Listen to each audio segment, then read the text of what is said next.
क्या आप जानते हैं कि जिस प्लास्टिक सर्जरी को आज आधुनिक चिकित्सा विज्ञान का सबसे उन्नत चमत्कार माना जाता है, उसकी नींव आज से लगभग 2600 वर्ष पूर्व काशी में गंगा के तट पर रखी जा चुकी थी। जब पश्चिमी सभ्यता शल्य चिकित्सा की मूल अवधारणाओं से भी पूरी तरह अनजान थी, तब प्राचीन भारत में जटिल अंग पुनर्निर्माण, मोतियाबिंद के ऑपरेशन और सूक्ष्म टांके लगाने की तकनीकें पूरी तरह विकसित थीं।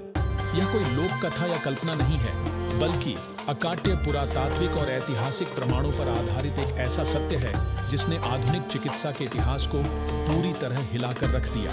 इस वैज्ञानिक क्रांति के केंद्र में थे महर्षि सुश्रुत, जिन्हें आज पूरे विश्व में शल्य चिकित्सा का जनक माना जाता है।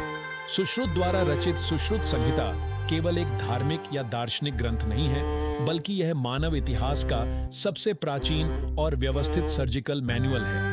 इस महान ग्रंथ में 300 से अधिक प्रकार की जटिल शल्य क्रियाओं और 120 से भी ज्यादा विशिष्ट सर्जिकल उपकरणों का विस्तृत विवरण मिलता है। सुश्रुत ने इन उपकरणों को दो मुख्य श्रेणियों में विभाजित किया था, यंत्र और शस्त्र। इनमें से कई उपकरण आज के आधुनिक सर्जिकल फोर्सेप्स, स्केलपेल, सुई और प्रोब्स से आश्चर्यजनक रूप से मेल खाते हैं। सुश्रुत ने इन औजारों को इस तरह डिजाइन किया था कि वे मानव त्वचा और हड्डियों पर बेहद सटीक काम कर सके। कई औजारों के सिरे पक्षियों और जानवरों के जबड़ों और चोंच की बनावट पर आधारित थे, जिससे वे घाव को बिना किसी अनावश्यक खिंचाव के आसानी से पकड़ सके। सुश्रुत ने अपने शिष्यों को शल्य चिकित्सा सिखाने के लिए जो प्रयोगात्मक पद्धतियां विकसित की थीं, वे आधुनिक मेडिकल कॉलेजों की सिमुलेशन तकनीकों से भी कई कदम आगे थीं। वे सीधे जीवित इंसानों पर प्रयोग करने की अनुमति नहीं देते थे। चीरे लगाने का अभ्यास तरबूज, ककड़ी और लौकी पर कराया जाता था।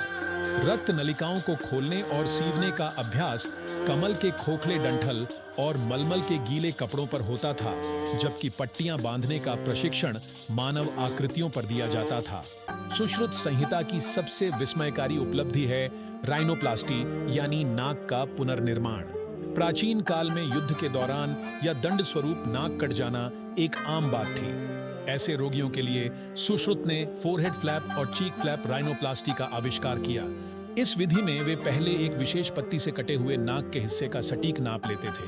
फिर उसी नाप के अनुसार रोगी के गाल या माथे से त्वचा की एक पट्टी को काटकर अलग करते थे, लेकिन उसका एक सिरा रक्त संचार बनाए रखने के लिए मुख्य त्वचा से जुड़ा रहने दिया जाता था। इसके बाद नाक के क्षतिग्रस्त हिस्से की त्वचा को खुरचकर नया घाव तैयार किया जाता था और उस फ्लैप को मोड़कर वहां सटीकता से प्रत्यारोपित कर दिया जाता था। सांस लेने के लिए दो खोखली एरंड की नलियां नाक के छिद्रों में डाली जाती थी। संक्रमण रोकने के लिए लाल चंदन, मुलेठी और अन्य हर्बल एंटीसेप्टिक चूर्ण का लेप लगाया जाता था और घाव को शुद्ध कपास से बांध दिया जाता था। जब नई त्वचा पूरी तरह जुड़ जाती थी, तब अतिरिक्त जुड़े हुए सिरे को काट दिया जाता था। यह वही बुनियादी तकनीक है जिसका उपयोग आधुनिक प्लास्टिक सर्जन आज भी पेडिकल फ्लैप सर्जरी में करते हैं। सुश्रुत की सूक्ष्म दृष्टि केवल नाक तक ही सीमित नहीं थी। वे आंतों की आंतरिक सर्जरी में टांके लगाने के लिए एक अविश्वसनीय जैव तकनीक का उपयोग करते थे। वे विशेष रूप से प्रशिक्षित बड़ी बंगाली चींटियों का प्रयोग करते थे। जब आंत के दो कटे हुए सिरों को आपस में मिलाया जाता था, तो चींटी से उन दोनों सिरों पर कटवाया जाता था। चींटी का शक्तिशाली जबड़ा एक प्राकृतिक सर्जिकल स्टेपलर की तरह काम करता था। जैसे ही जबड़ा बंद होता, सुश्रुत चींटी के धड़ को अलग कर देते थे। चींटी का सिर और जबड़ा वहीं लगा रह जाता था, जो कुछ दिनों में प्राकृतिक रूप से शरीर में घुल जाता था। इतना ही नहीं, मोतियाबिंद की सर्जरी, जिसे नयनाभिघात या काउचिंग कहा जाता है, उसका आविष्कार भी सुश्रुत ने ही किया था। वे एक विशेष घुमावदार शलाका यानी सुई की मदद से आंख के अपारदर्शी लेंस को एक तरफ धकेल देते थे, जिससे दृष्टि बाधित होने से बच जाती थी और रोगी को तुरंत दिखाई देने लगता था। अब सवाल यह उठता है कि यह ज्ञान आधुनिक दुनिया तक कैसे पहुंचा। सदियों तक इस तकनीक को भारत में पीढ़ियों दर पीढ़ी गुप्त रूप से सुरक्षित रखा गया। 18वीं सदी के अंत में 1793 में जब एक भारतीय वैद्य ने एक घायल मराठा बैलगाड़ी चालक की कटी हुई नाक को सफलतापूर्वक फिर से बनाया, तो थॉमस क्रूसो और जेम्स फिंडले नामक दो ब्रिटिश सर्जनों ने अपनी आंखों से इस चमत्कार को देखा। इस पूरी प्रक्रिया का विस्तृत विवरण अक्टूबर 1794 में लंदन के प्रसिद्ध जेंटलमैन मैगजीन में प्रकाशित हुआ।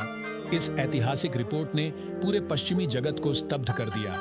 इसी भारतीय तकनीक का अध्ययन करके अंग्रेज डॉक्टर जोसेफ कार्प्यू ने 20 साल बाद लंदन में पहली बार प्लास्टिक सर्जरी की, जिसे बाद में इंडियन मेथड के नाम से पेटेंट कराया गया।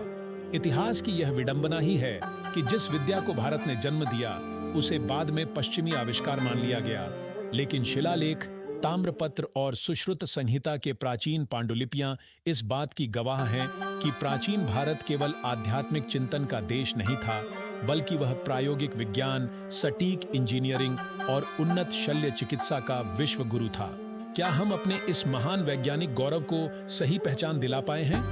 इस ज्ञान को केवल अतीत का हिस्सा न रहने दें, इसे समझें और आगे बढ़ाएं।